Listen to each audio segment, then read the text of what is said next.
your captains, welcoming you aboard Boy Strip. We request that all mobile phones and other electronic devices be turned on. We've been sent here to kick ass and kill toxic masculinity, and we're fresh out of asses. I'm Corner Store Papi. I'm David Marcus. I'm Lyle. Lyle. Every week we bring you a discussion on different topics. So sit back, relax, and take flight. Boys Trip. Aww! I'm from Poughkeepsie and I'm coming to the urban to help I'm out. gonna change. I'm gonna going make to change them. One black kid at a time. One at a time. Yeah. And then, so little Raheem, why aren't you engaged? And it's like, bitch, shut the fuck up. What up, Mr. O? That's how, that is a day in the school. Yeah. It's like, you have some teachers, not all though, they just don't get it. They're just old and taking up space. Yeah, even some of the black ones, man, they just don't get it, man. They're just so disconnected. Like, you're not, I get it. You might have been on the Smokey Robinson tour bus back in the day. Yeah. These kids don't give a fuck. So the same way you grinning when you hear Smokey, they don't care about that. You got to give them that what they like first and then bridge the gap, right? But just because, when Isaac Hayes was on tour, you got your Swerve on back in the day, kids don't give a fuck about that. You figured those teachers are probably burnt out at this point. Like teachers that have been teaching for like 30 plus years. I have a theory about teachers, man. It's a profession mostly women dominated. Yeah. Right? And they're dealing with kids all day. So it's a lot of them are stressed out. You know what I'm saying? And I'd argue that a great number are probably very sexually frustrated. They have a look like they haven't in a long time. Yeah. You know what I'm saying? I know. Slap skins. I know what it's like. But just that anger, frustration, you know what I'm saying? And where everything just gets on their nerves. They just need one good orgasm, No, I mean, I got coworkers like that. You know the ones. You tell. You can see it. Because they're so concerned. I'm sure you can see it in your coworkers. Definitely. It's pent-up frustration. Definitely. Yes.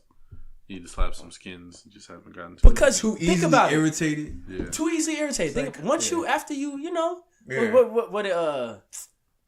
Richard Pryor say? He's like, after you nothing bother you.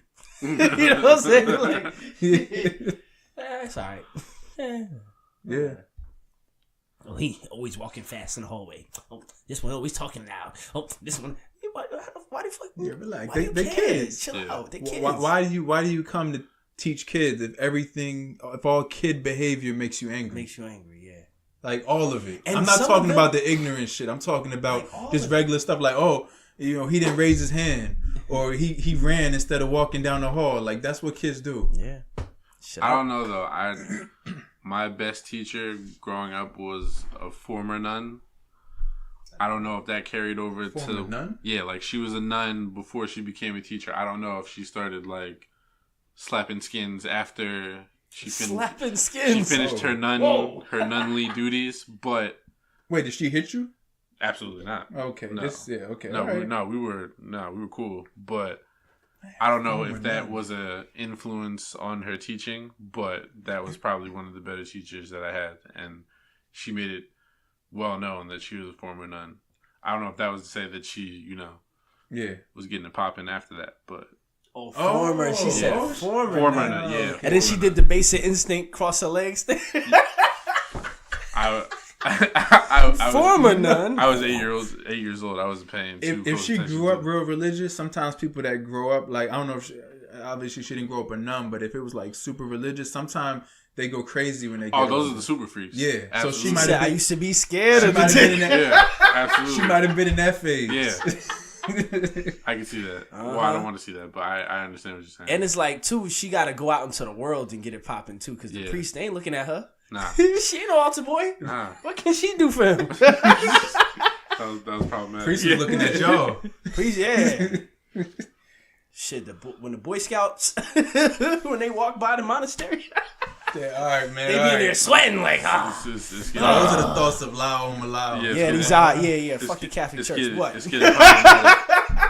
I mean, pedophiles. Not the same thing. Yeah. False equivocation. They're cool Catholics. You know what I'm saying? They're cool Catholics. But a lot of those priests, though. But them priests, yo, watch your priests. Don't leave the boys at the daycare, man. What's his name? Cardinal McCarrick, the big priest. He was like Archdiocese of North, or whatever it is. the head of the Catholic Church in Newark, and then like New Jersey. He's a real important, one of the most powerful Catholics in the country. He just got taken down because of that. Yeah. With the kids. I don't know about him, but overlooking it. What I think I see. So like I think this shit goes back to, you know, like Greeks and Romans, right? Because like Roman Catholic Church. So, you know, like back in these times, you had like Nero, Caligula, Caesar, these types of people, right?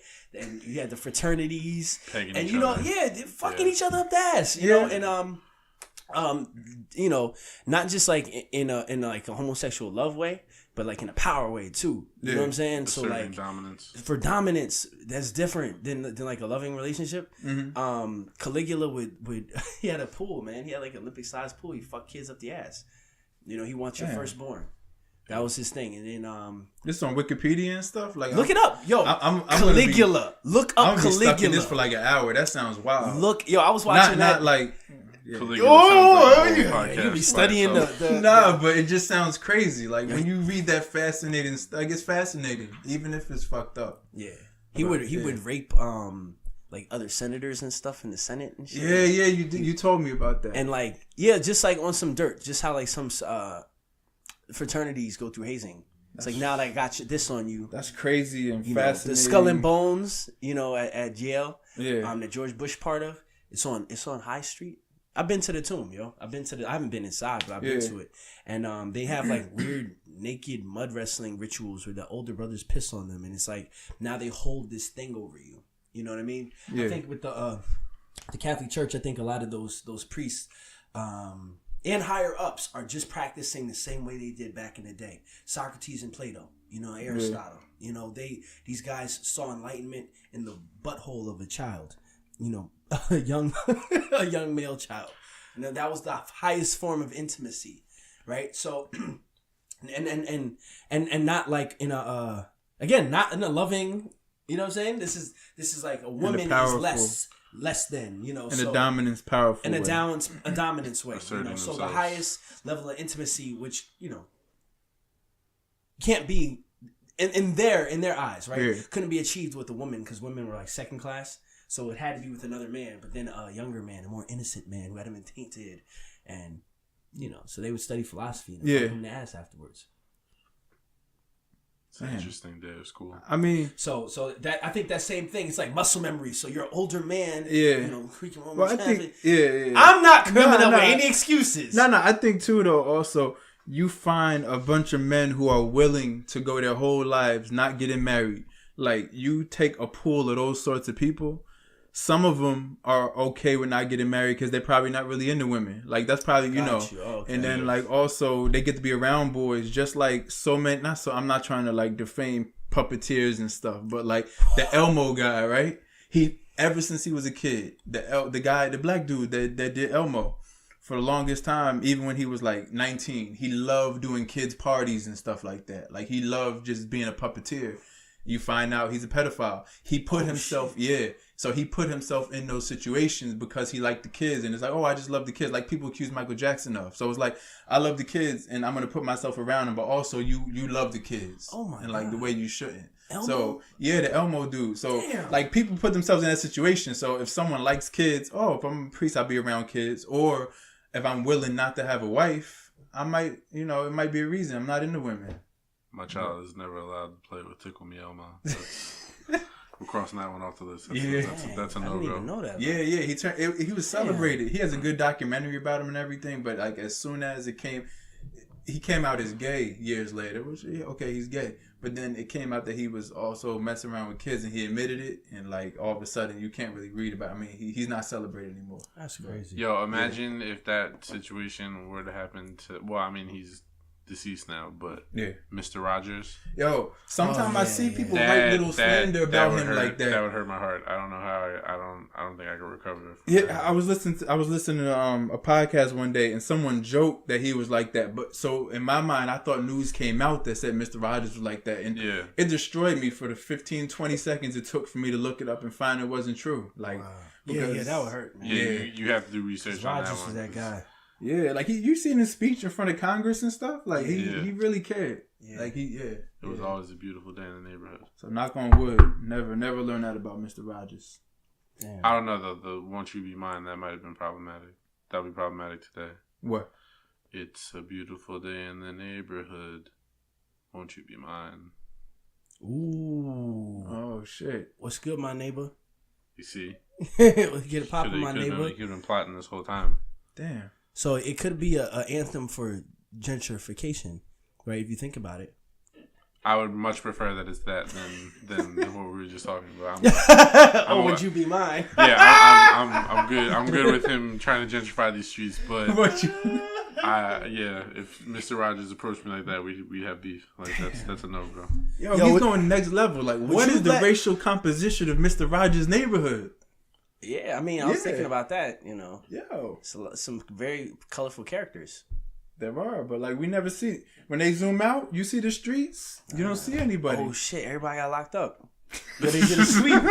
Yo, think about it. That's what happens first. That's what happens. Yeah. Yo, think about They clear out all the problem. Fort Greene, man. Yeah. Fort Greene. Yeah. Cats used to be outside. They ain't outside no more. Fort Greene Project's very, very safe. Yeah. You know, no one's standing in the foyer. They don't let people stand outside like that. Damn, so it's a police state in Mr. Rogers' neighborhood? That's probably what it was before we knew about Mr. Rogers' neighborhood. Yeah. They cleaned out all the people of color first. You know what I'm saying? Or got it to the point where we couldn't come outside. So then he could come outside and then walk the neighborhood. Think of it. It's like downtown Newark. And he wants to be everyone's neighbor. You know what I'm saying? Won't you be? That shit could be on MLK, but everyone's inside. Because we scared to come outside. We don't want to get kidnapped. I never thought about this. Mind blown right now. But yeah. Yeah. Oh God, oh God, oh God. Oh God.